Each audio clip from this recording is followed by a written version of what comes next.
Hey guys, welcome back to my channel. This is me Kunwar from Kunwarlab.com.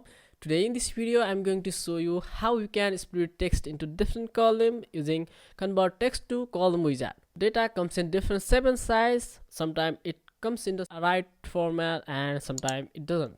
So we have to do some work to fix the data in the right format. If you have a small data set, then it's easy. You can just do it by removing the unnecessary data and you can use it.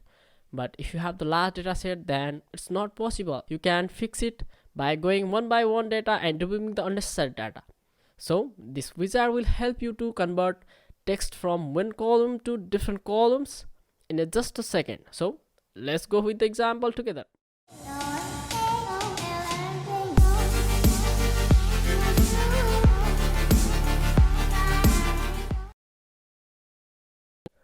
Okay guys, you can see here I have the mixed names available here.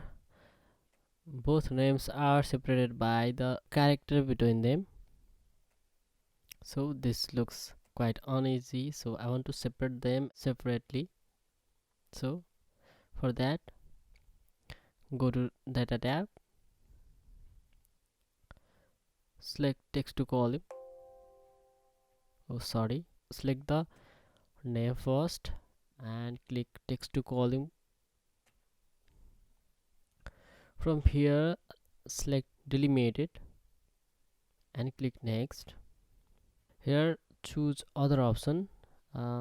If you have space, then you can choose the space. If you have the text separated by comma, then you can choose the comma option. If your texts are separated by semicolon, then you can use the semicolon option. Likewise, I have here the text separated by this character, so I'm selecting other and writing the character here and then click next. Here in the destination, select the destination where you want to put this text. So I'm selecting this destination and click finish.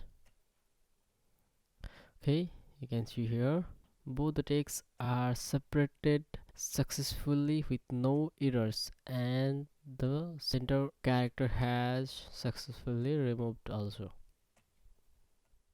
Okay, that's it for today guys. Hope you'll find this very helpful. I'll be uploading more Excel videos like this in future. Please be in touch. See you in the next video. Bye bye.